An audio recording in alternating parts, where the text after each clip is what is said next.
You're listening to the podcast for all of the news, notes, and breakdowns for your Ohio State Buckeyes. This is Sons of the Shoe with Nick Wilson and Spencer German.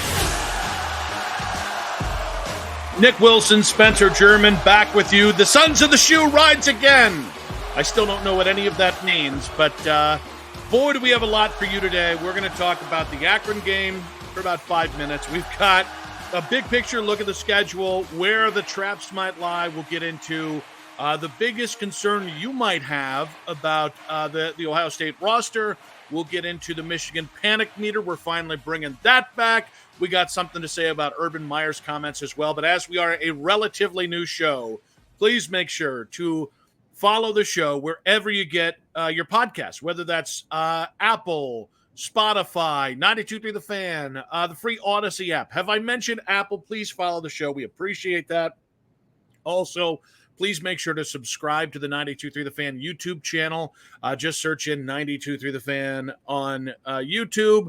Make sure to subscribe, like our videos, comment at us. Now that the season is here, I promise I'll actually be much better at that. But hi, Spencer German. How you doing, buddy? Pretty good. Getting ready for a trip. As you know, I will be sort of following the Akron game via phone because I will not have be watching intently this week. But I honestly think that's kind of a microcosm of. I mean, let's just be honest, Nick. They're 50-point favorites this weekend. Like, we know what's going to happen here unless something goes terribly, terribly wrong. 50.5 point favorites. Oh, sorry. I mean, you're supposed to be an Ohio State fan, and you're sliding them a half point there. Yeah, it's so funny. Like, there's not a lot to analyze with this game, or at least there shouldn't be. Akron's defense was, I think it was 81st in the nation last year. That's good enough in the MAC to maybe help you be in some games. Against this offense, I don't know how much it's going to help with all the weapons that you have.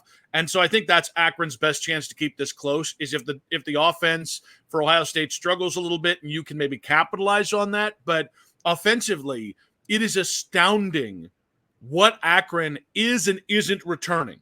The two young quarterbacks that they had been developing for the last 2 years are both gone. Yeah. They had Ben Finley, who was previously of NC State and then Cal, couldn't win the job at any 4 of those years.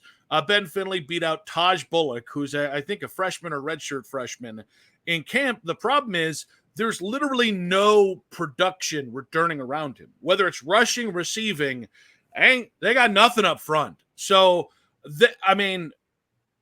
it's so funny because Joe Moorhead has made his bones having these high-profile offenses. And you could make a case, as bad as the first 2 years were with Joe on offense, there's a chance this could be the worst offense Joe has ever run, not just at Akron, ever in any sport, any job he's had, because you just don't know the kind of talent that they're putting around Ben Finley, who, again, can I run it back, has had 3 years at NC State, could never unseat Devin Leary, and last year going to Cal, with, kind of a bare bones situation, couldn't beat out a freshman there. I think he only played maybe parts of 3 games last year. So this should be the quintessential steamroll. Yeah, and I think Ben Finley, like from a just standpoint of, you bring up Akron's defense and where they sort of fit in last year.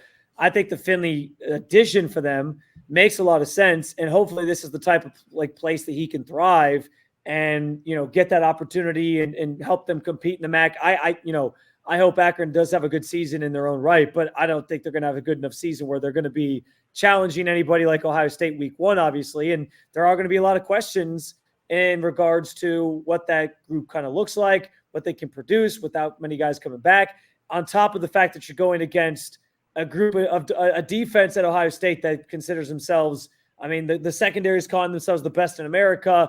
They got a ton of returners. It's going to be ugly, I think, pretty quickly. It's funny. I actually went to Akron and Ohio State played one of the first games of the season, I want to say 2 years ago now. And I was at the game, and Akron actually scored first. And it was funny because there was like this kind of tense moment where it was like, oh no, what happened? How did Akron score first? And then Ohio State proceeded to win by like 40 points, and it was what you expected. But, I think Akron, if they can give you any sort of competitiveness like early in this game, I think that's the thing that they kind of walk out of that game feeling like, okay, this kind of went as we expected, but early on we gave Ohio State a little bit of a challenge, and that's what you hope for in these games on top of let's be honest, they're getting a good paycheck from this too. All due respect to Joe Moorhead, because this is not about coach. It's not about the Zips. They're going up against one of the two best rosters in college football. Yeah. So the goal should be keep it within 49.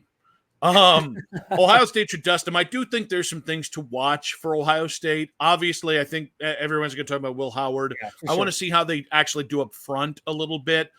This is going to be our first taste of Jeremiah Smith, so this feels like a good game for a freshman to kind of keep his feet wet. And then just look, how healthy does the defense look, and how commanding can they be against an offense that, quite frankly, I mean, the expectation should be that you allow maybe a touchdown or maybe a couple field goals. Like, this should be a single-digit day for Akron. And honestly, I'm probably being kind to Akron and giving the defense too much leeway there. I'll give you another one too. Like, those are all good things. I think all things people should be paying attention to. We'll be paying attention to defense, especially being so good. I obviously that's something we're going to watch. And Will Howard's a given. I'm actually really curious too to see what the rotation looks like with Travion Henderson and Quinshon Judkins. We got a little bit of a taste of it in the spring game, but not enough to really divulge anything and feel like we have a good grip on what that's going to look like. But I mean, we already know you have two of the best backs in the country. Quinshon Judkins led the SEC in rushing 2 years ago. He comes in. But what's that split backfield going to look like? Is it going to be Henderson to start? Is it going to be Judkins to start? Is one of them going to get more snaps on third down?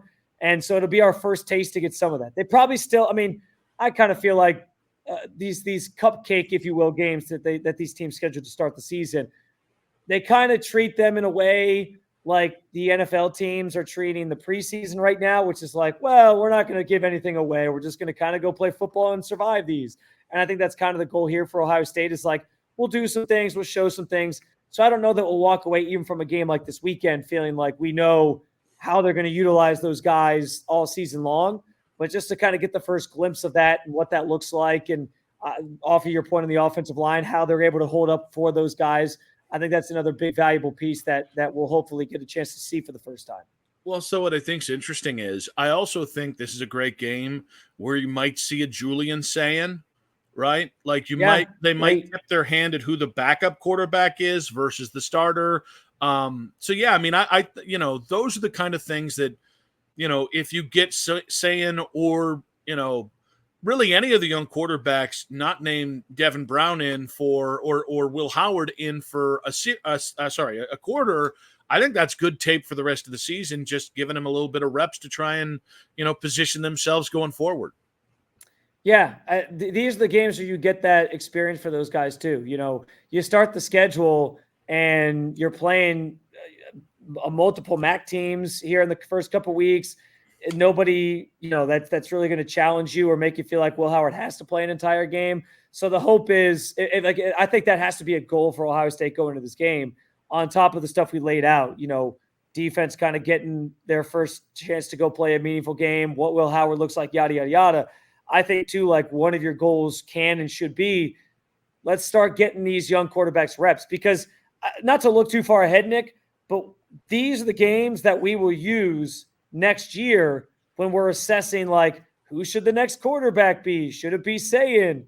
Should it be Aaron Noland? Like, we'll look back on these games and be like, well, hey, he looked pretty good in these scenarios, in these instances, and we'll use that as some data, and I'm sure they will do that as well. So that does matter. Lesser level because we're focused on the season at hand, but that's obviously something I think from a fan perspective that we'll be intrigued to see it later in that game, third and fourth quarter. Well, let's not bury this, though. I mean, I think this could have implications later in the season. We're all expecting this season to go really, really well. If it doesn't, or if Will Howard gets injured, like the next, and honestly, even Michigan State, who is I mean, the Mel Tucker situation, and I'm not blaming Mel here. I'm blaming the confluence of events. The second that guy got fired, half the squad transferred out. So first-year head coach trying to rebuild in the ashes of what happened. I think the next 4 games are a great time to just, okay, where are we? Can we see some progression in case You have to break glass in case of emergency, a la when JT Barrett got hurt and you had to bring in Cardell during the national championship season. I mean, I think, those are the kind of ways we should be looking at not just the Akron game, but certainly the next 4 games as well.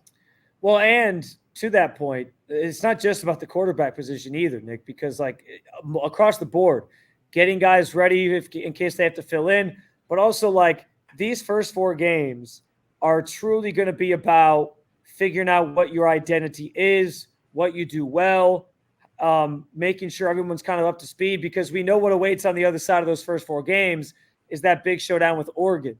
In a way, it kind of is I don't want to call it a preseason because these games matter and they do mean something, and you could slip up any week. And if you take somebody lightly, and I don't think Ohio State's taking anybody lightly, obviously. I think they have the mentality of, hey, we think we're great. We think we have a chance to win a national championship. We got to go out and prove it. But that's the thing that's probably the most important in this stretch, starting with Akron this weekend and carrying on the next 3 weeks after that, is can they figure out what their identity is, what they're going to do well, so that by the time they get to that Oregon game, they are rolling on all cylinders, because that's their first real test. And that's frankly, that's a game that we're going to use as a barometer, as a measuring stick for how good they are, their chances to win the Big Ten, their chances to win a national championship. That could be a preview of the Big Ten championship game. So yeah, these 4 weeks, yes, it's inferior opponents. Yes, we're expecting Ohio State's going to win and everything's going to go smoothly, like you said.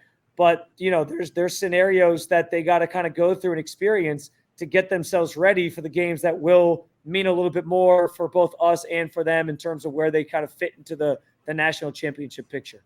Yeah, I mean, you're just looking for cracks the next 4 weeks. If any of these teams give you, at least any sort of pushback, and I'll be respectful to the other teams here because the next 3 teams after this are more talented than Akron. No offense, Akron. I keep feeling like I'm sliding Joe Moorhead. It's tough. He's went 2-10 each of his first 2 years there. I think 2 wins this year feels like a miracle just with what they have on the offensive side of the ball. But you are looking for, all right, is Marshall going to push you? Is Michigan State going to surprise you? And more, because it's not just about those teams. It's about, are you going to let your guard down? Yeah. Yeah. I that's always a scary thing. What was that? What? Yeah. Well, I thought you were going to keep going too. And then it kind of came out weird because I stopped myself. And then I meant to actually say yeah, that's, and kind of roll to my point. And then it didn't really go as smoothly as I thought. I mean, you're somebody's father. We got to put the baritone in there, buddy. This is the type of stuff that we're ironing out during these first 4 weeks too, apparently. This is the Akron of our podcast, apparently. Yeah. What a great what a great line to get people to tune in. No, I think you're right though, with the stuff that doesn't go well will be the stuff we're hyper focused on. But this is also your chance to kind of, smooth those things over and come out the other side, test those things. Get, if you struggle on third down in the game, okay, then the next week, let's see if they kind of correct that. This is your course correction sort of phase and your chance to, it doesn't have, it has consequences, but you're the talent level is so vast. Generally, you're still going to come out on top even with those mistakes. Can you fix those things over the 4 weeks though, so that by the time you get to Oregon, again, you're a well-oiled machine. That's the different stuff that I think you're right. We're going to be definitely focused on and looking for. Don't forget the Iowa matchup before Oregon.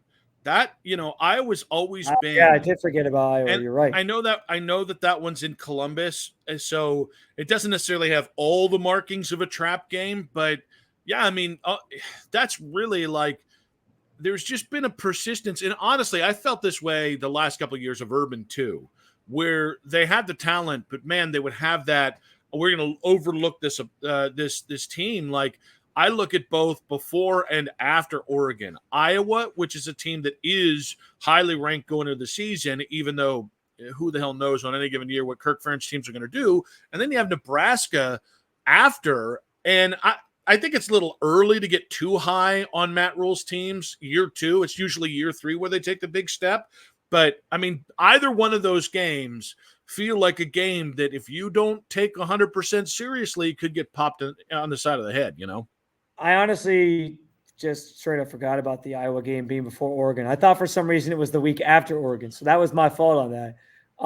But yeah, obviously Iowa's a team you can't sleep on. Plus, hey, Brian Ferentz is gone. New offensive coordinator. Maybe they're going to score more than 10 points a game. Maybe 13. Maybe 14. That's important. I mean, if we really want to get randy about it, Hawkeyes, can we get you 15 a game? We'll see. I like the idea of there having to be a safety in there or a touchdown and a 2-point conversion after a touchdown. Yeah.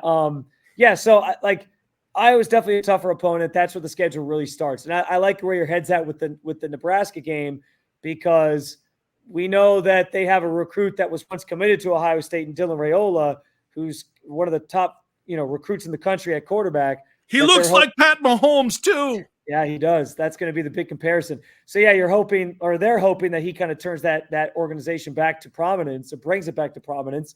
And so that's another team you can't take lightly, even though Penn State kind of awaits on the other side. And then it's funny because the teams that you worry about at pulling off upsets against you, Iowa and Purdue, are kind of the two bugaboos that Ohio State's had in terms of teams that were considered inferior to them in the Big Ten, but can always get you if you kind of fall asleep at the wheel. Fortunately for Ohio State, those games are played at home this year. But yeah, you still can't just walk into those and take them lightly and think that they're going to be just cakewalks.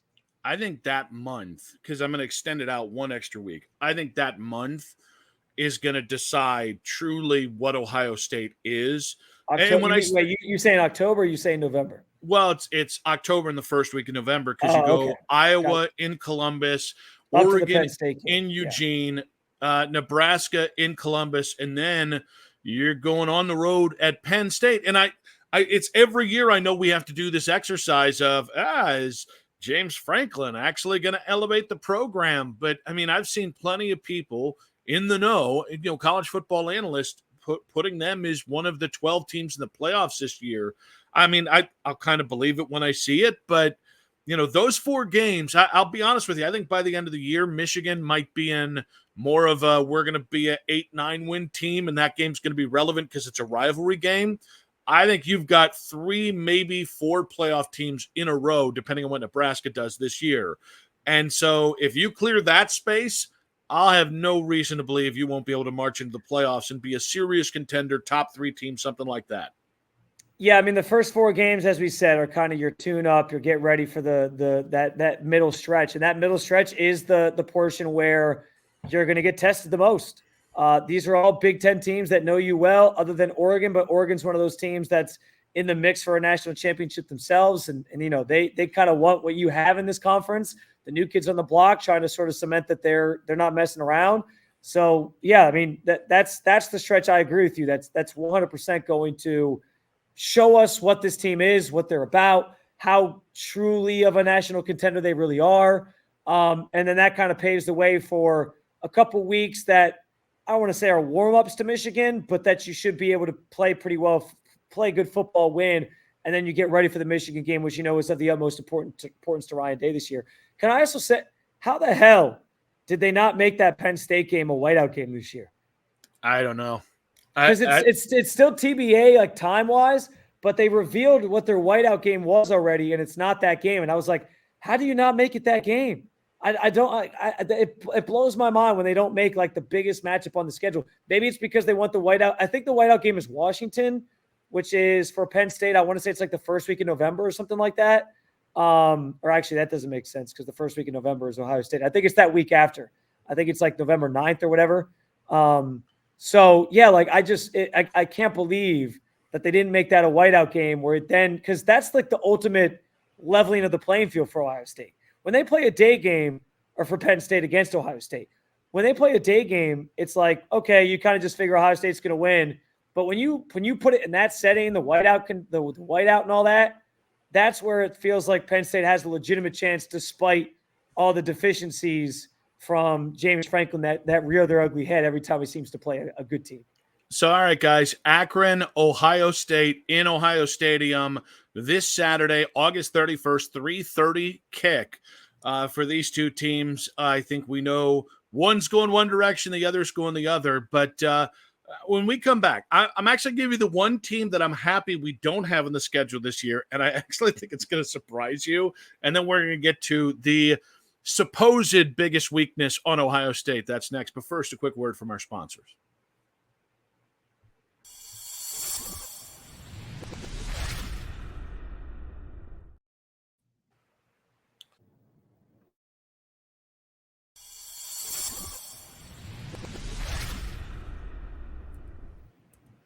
All right, guys, we are back, and I can't believe I'm about to say this, Spencer, but there actually is a team that I'm kind of glad isn't on the schedule this year because I kind of think they're being slept on, and I kind of think they're going to be a little bit better than people realize.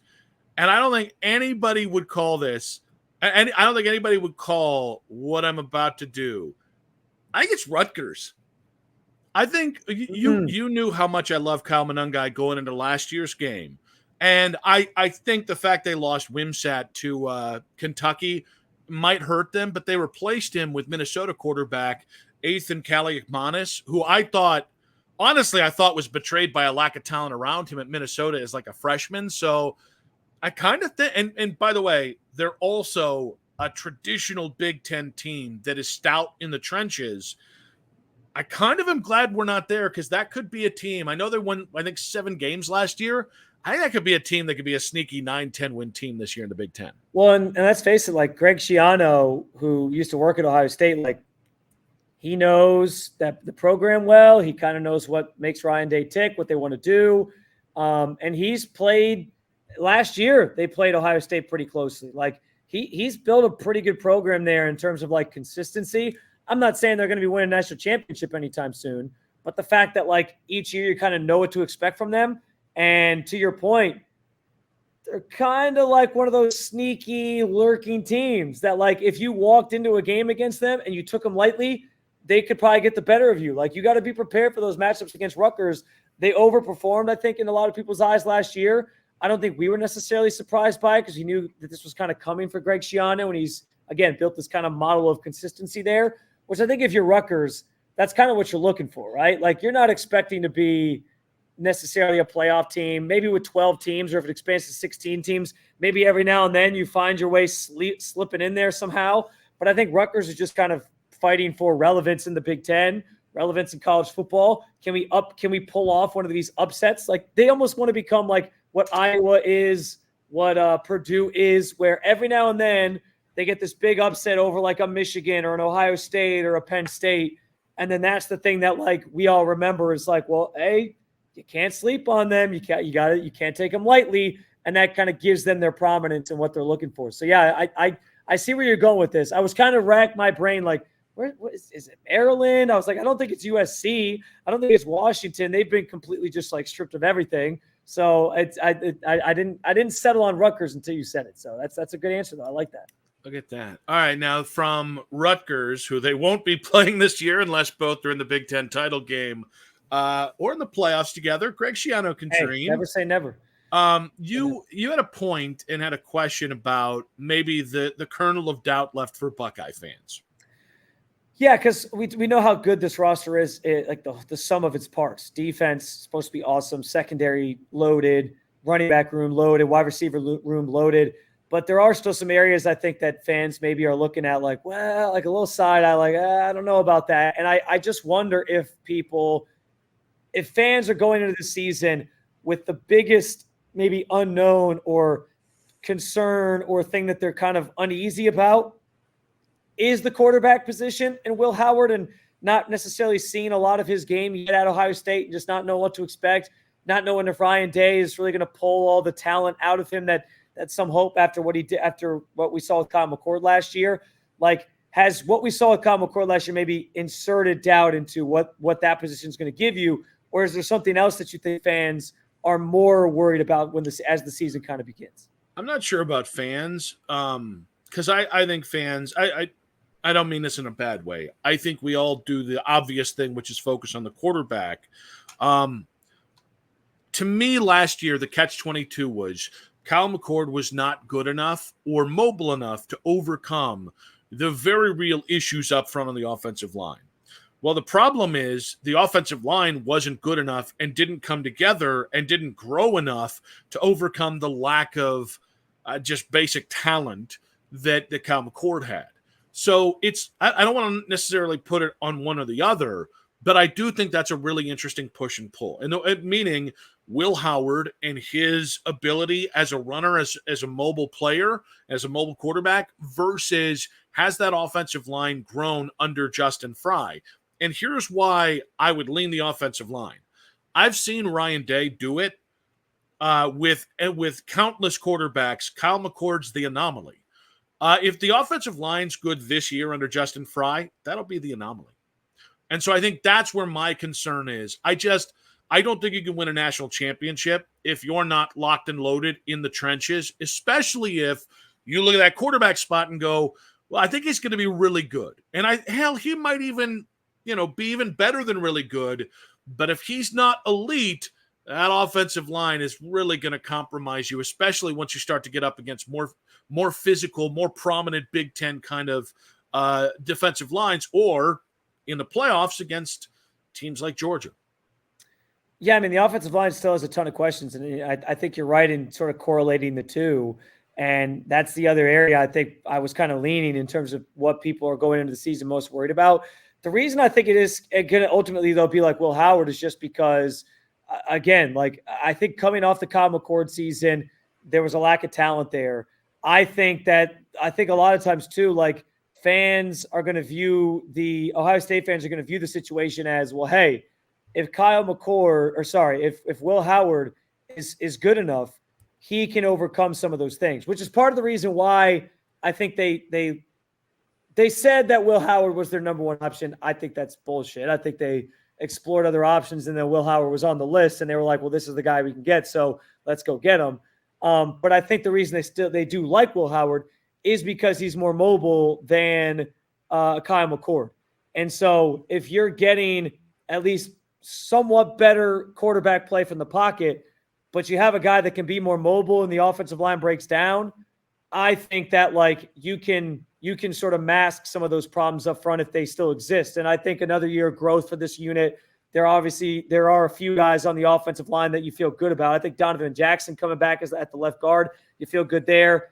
Josh Simmons at left tackle, you feel pretty good about. The big question is kind of that right guard spot where you got two guys still competing, including one of them being Carson Hinsman for the job. And we don't know who it's going to be. And then also like Seth McLaughlin stepping in, there's some concerns there because the last thing anybody remembers about him is snapping the ball over the head of for Alabama. What the hell? Why can't I remember Alabama's quarterback's name now? What the hell? Milroe. Milroe, that's it. Thank you. Snapping it over Milroe's head in the playoffs. So I get why that would maybe be something that is a red flag for people, but I still think it's ultimately always going to come back to the quarterback, because if he plays well enough and if he can use his legs to create and do different things, like I think he can help mask some of those deficiencies and he can kind of take you to that next level. So I do think like going into the season, that's the biggest, I don't even want to call it a concern or a worry necessarily, but I think that's the biggest question mark where people are kind of hesitant. Like, I don't know. I think that's bigger right now than even the offensive line. Though, so I think we're actually closer on this than maybe we realize, because I think everything you said about the quarterback helping overcome or take the pressure off the offensive line, I think it's true, except for the biggest games. Whether it's Oregon, whether it's in certainly Iowa, where we always know what a physical battle that is. Certainly Michigan, that's where you've lost in the trenches. On the offense you got blown up the last couple of years. And then once you get into the real deal best teams, find me a true national championship contender. I'm not talking about a playoff team that doesn't have a stout defensive line. I couldn't think of one off the top of my head. So it's almost like, yes, I do think for most of the season in a lot of matchups, and it's not just Will Howard, you just have an overabundance of skill playing talent that I think helps you take the pressure off the O-line. But if that offensive line doesn't come to play in those big matchups, those games, which are already your margins going to be pretty slim, those games are going to be pretty tough to win. And maybe it's not even the Big Ten.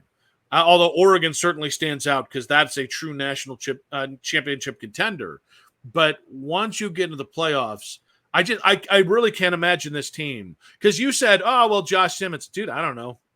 I don't know, like outside of Jackson, who, by the way, had some boo-boos on the field last year. He gave up the sack on, or he gave up the hit on McCord that led to the interception against Michigan. So that's fair. So I'll be honest with you, like I know they've got talent. There's a reason these guys are here. But one of the biggest, I think, they went all in everywhere. They went all in with Quinshon Judkins, adding another running back there. Landing Jeremiah Smith in recruiting, that bringing everybody back. The $34 million team is what everyone wants to say. The one place I don't know that they went all in on, they brought a lot of guys in for visits in the portal, but they really only brought in McLaughlin. I think that might have ended up being the biggest risk they took. Because, again, if Will Howard ends up just kind of looking like Will Howard at Kansas State, which was good, not great, man, this could end up being a bugaboo. And how fitting would it be if that was the Achilles heel that kept this team back, considering that Ryan Day could have fired Justin Fry, considering that one of Ryan Day's key hires to this point was supposed to be Justin Fry, given the work that he did at UCLA under Chip Kelly. Well, let's be honest, it doesn't help that he just missed out on like all the top tackles that they were linked to recently in recruiting. I know that came out last week, and I could go on a whole rant about Justin Fry and why he's still here. It just seems like they are coming up short in that regard. When it comes to recruiting, they're not getting the top guys, and for the future, that is concerning. I guess I just feel like, Nick, like maybe the difference in that Michigan game last year and then winning a national championship last year was the offensive line. I guess I can't fully push back on that, but I also do think like they were not that far apart from Michigan last year in that game, and we saw it firsthand. And a couple plays here or there, and those couple plays sometimes come down to just the quarterback making those wow moments, like those Heisman-type moments where you're like, man, he bailed them out of a tough situation, and that's the difference between Ohio State maybe winning the national championship, winning the Big Ten, whatever, and not. So that's what it kind of comes down to for me is like I think there's no way a quarterback can mask all those deficiencies. I also guess I'm banking a little bit on a year of them developing a little bit more and that it will be better than it was last year. But like Kyle McCord makes a couple better throws here or there. I mean, that first interception of the game, there was no pressure on that one. That was just him making a dumb throw. And it's like he makes a few more plays here or there. That's the difference between you beating Michigan and then you're going to the Big Ten championship, and then maybe you're winning a national championship. And so I'm not going to – there's a lot of reason to blame the O-line for how things went last year. But I think that, like, in terms of, like, questions going into the season, I think Will Howard is the one that has people most, like, dialed in. And they're like, well, we got to see. And I also think there's a part of that, too, that's in relation to Ryan Day. Like, was Kyle McCord a one-off? And all these other quarterbacks that you've got to the NFL, is that more of the norm? Or is this really something where, like, now you're not really the quarterback whisperer that you said you are, and you've had a couple years where quarterbacks just don't play that well, and then thus Ohio State has no shot at winning a national championship? All right, guys, we've got one more segment to go. We're going to get into the Michigan Panic Meter. We're bringing it back. Where does the panic start? And also Urban Meyer's comments, and what does he really want out of this? Almost did a different tease. No, it is the Sons of the Shoe. First, a quick word from our sponsors.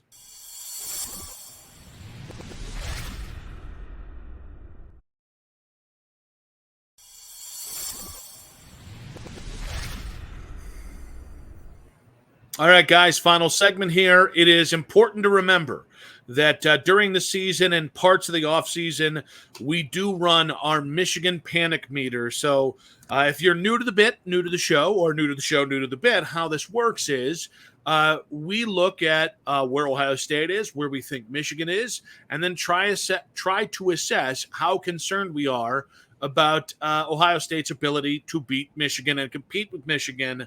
I believe I entered most of the offseason, as I'm not the panicky one on the show. All right? I love you, Spence, but you can get very panicky, especially when it comes to Michigan. I'm the steady hand on the show. There we go. This is not good. No, that does not. For a second, we had three fingers. You were like the dude from like Scary Movie who with like the weird mangled hand. Yeah, it doesn't help that I just have big old fat hands, and I was holding it very limp. All right, so this being said, If I could put it so I forgot to explain the bit fully. The panic meter goes all the way from light gray, which is the least amount of panic, all the way to deep scarlet, which is the most panicked. I am so light gray that I am basically translucent. I have zero panic right now for any. I mean, honestly, actually, no. It might be going all the way now that I realize how this bit works again. We're going past gray. We're into we're like in a black hole. That's how not panicked I am about. We're at the black Ohio State jerseys. That's where we're at. So, what say you there, Spencer German? Well, I'm just going to leave this up here for a second because I'm in the same boat as you. I am not worried about Michigan at all at the moment. And you got all the reports coming out about how the NCAA has now passed out their notice of allegations against the Connor Stallions with the Connor Stallions situation. And they got a lot of stuff going on. They got a lot of distractions going on in Sharon Moore's first season. And I honestly, I'll say this right now, Nick. I will vow that I am not going to move this panic meter off of the dark gray until potentially after the Texas game, which is week 2 for Michigan.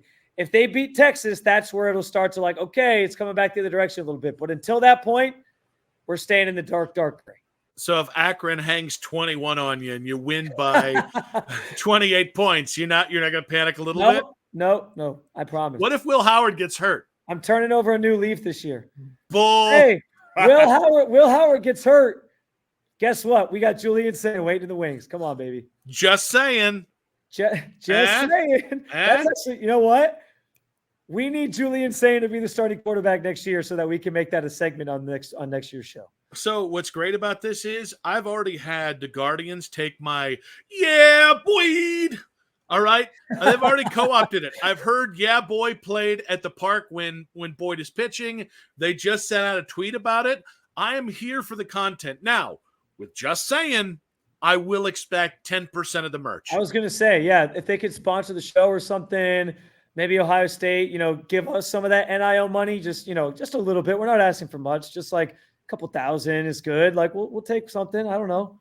No. You say we're not asking for much and let their minds wander. You're I set the bar too low there. $300. No. All right. Papa needs a new truck. Okay. Papa could use a mansion. All right. Anything that helps me get close to that is where we need to be with that. I accept I set the bar too low. I'm sorry. So you need to do all the talking when these negotiations come to play. So what's funny about this is going from setting the bar too low to setting the bar extremely high. Urban Meyer on the Triple Option podcast. Are we ready to play that, by the way? I should ask you before I launch into it. No, Urban Meyer had some high praise for this Ohio State roster, which we're getting to eventually. Hold on. I know what happened here. Sorry. Again, this is the Akron version. Yeah. We just let up a touchdown in the third quarter. It's fine. No big deal. College football in the last decade. As far as NFL talent, as far as depth, I talked to Jim Tressel about this. I've read about them. I've watched them. This might be the best roster in college football in the last decade. As far as NFL talent, as far as depth, you got the second string running back, whoever it is going to be probably a first-round draft pick. I mean, they are loaded. They got Will Howard is going to be a big question mark, but I think the combination of him and Chip Kelly, the new offense coordinator, they're married for each other. He's an athletic quarterback. He's surprisingly fast. I was told he ran 22 miles an hour at practice, which, you're sub 4 or 5. That's fast. And he's a big dude. I think he's the perfect fit. Here's the challenge, and I want Mark's opinion on this. How do you keep all happy? Their schedule is kind of a joke early on. I mean, they're going to be 50-point favorites in the first 3 games. They have a bye week, and then they play Michigan State, which is a shell of himself right now. So the starters will probably play 30 to 40 plays in the first month of the season. That means statistically they're not going to have many catches. The running backs are going to not have many carries because you're not going to play those guys in the second half of those games. To me, Coach, it has to be everyone having the same mindset, which is, why did every single one of you guys come here to Ohio State? Is to win a championship.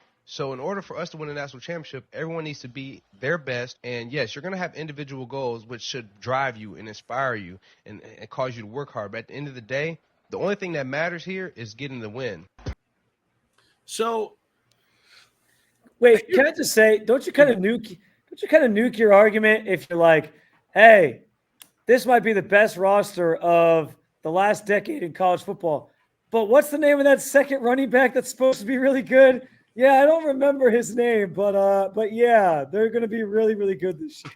So I'm a little fascinated at why Urban said this, because remember, he's also referring to his own team that won the national championship. Yeah. That's been within the last decade, although we're kind of the tail edge of that.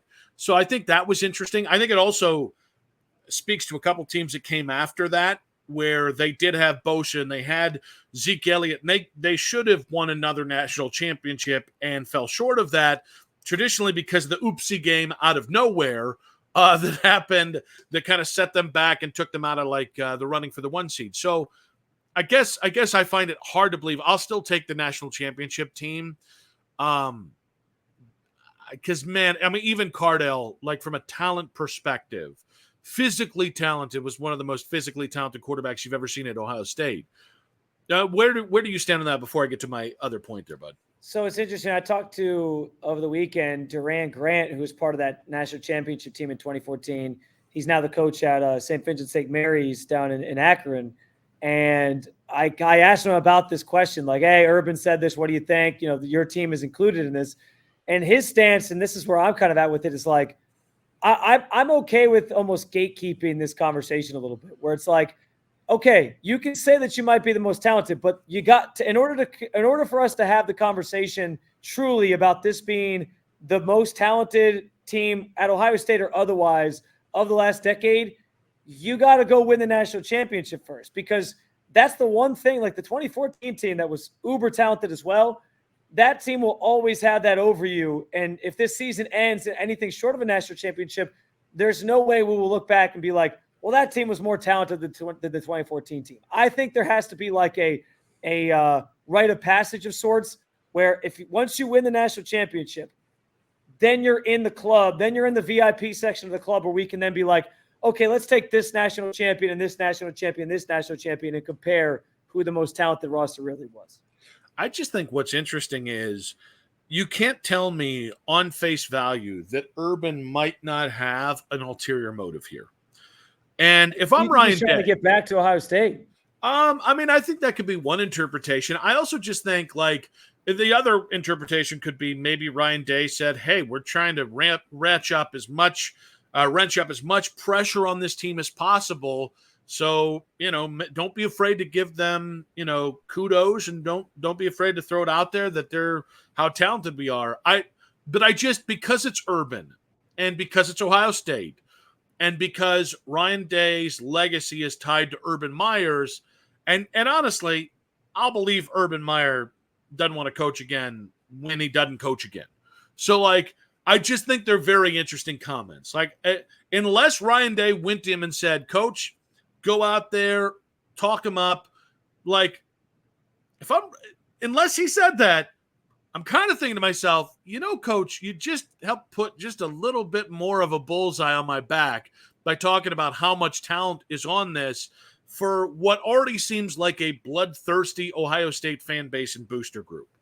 Well, and this is also the second time he said this offseason, because I did a show, I want to say in like June or May, I think it was June, where they had their golf outing, and Jim Tressel and Urban Meyer both commented on it and said basically the same thing, that this is the most talented roster of the last decade. And yeah, I mean, what I said, and at the time, Nick, my biggest point here is this: like, I don't necessarily think Urban saying this is a huge deal to the team internally. If you're a team that's walking around talking about how you should win a national championship this year, I think you already understand the pressure that's on you. I think at Ohio State, you already understand the pressure that's on you. I think Ryan Day understands the pressure that's on him, and that's why he sometimes cracks under it, because he knows he's got to live up to this whole thing. But yeah, real quick, this is a different level of pressure. This is so there's external pressure, which Ohio State's constantly been a national championship contender or thought to be in the entirety of the Ryan Day thing. But no, this is now the internal pressure in Columbus amongst people who have the decision to pull money, which is the ultimate thing that hires and fires coaches all the time or gets them new deals. And I will say, I think there's now a legacy pressure of, all right, man, you've got every conceivable resource and the most talented team in college football. We've got a dollar number out there at $34 million. So any of those dudes can say, well, we understand the pressure. No. This is, to this point, you've lost to Michigan 3 straight times, a $34 million team, national championship and beat Michigan or bust kind of mentality. Not to completely cut you off there, but that's exactly what I did. This is as high as the pressure has ever been and maybe will ever be on Ryan Day in Columbus. That's fair. What I'll say to that is I think you're right in that this ramps up the pressure on Ryan Day specifically. But I think the team itself, I feel pretty confident in saying, this team, if they're walking around that building saying, hey, we should win a national championship, I think they know that this comes to the territory. You're going to get people like Urban Meyer. You're going to get other pundits saying they should win a national championship. They have the talent to win a national championship. And you got to be able to kind of compartmentalize that and block it out. I think the team is equipped to do that. Maybe Ryan Day is not equipped to do that, and that's maybe where he'll falter at some point this season, despite the fact that he's passed off things to Chip Kelly, and that should be the goal here, is now there's less pressure on him in that way because he's given some of these things up to other people. But I do think that this amps up the pressure on Ryan Day. I think the program, though, is capable of handling it because it's Ohio State. They're used to this type of stuff, and they already have walked around this entire spring, summer, lead up to the season and talked that talk anyway. Now it's about putting it on the field, and they know if they fall short, they're not going to hear the end of it. All right, guys. We want to hear your predictions on the Akron game in our mentions on the 92.3 The Fan YouTube channel, or at Spencito_ at Nick Wilson Says on X.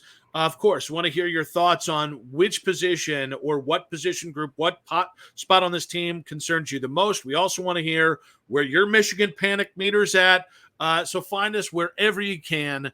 We'll be back potentially after the Akron game to see if my dumb ass can figure out all this technology that I have to figure out. But if not, obviously, we're going to be with you every single week throughout the Ohio State season. So make sure to follow us wherever you get your podcast, Sons of the Shoe, Apple, Spotify, 923thefan.com, the free Odyssey app. Have I mentioned Apple? Follow the show, and of course, make sure to like and subscribe to the 92.3 The Fan YouTube channel, and make sure to like our videos, post on our videos. I promise you we will be better about that as we're now into football season. Spencer, great stuff today, buddy. Great stuff on the morning show as well today. Excited for another season of Ohio State football and see how far they can take it this year. Yeah, and as many Ohio State fans were saying in our good friend and colleague Ken Carman's mentions today, it is a tough day and a tough week to be an Akron Zip. All right, buddy.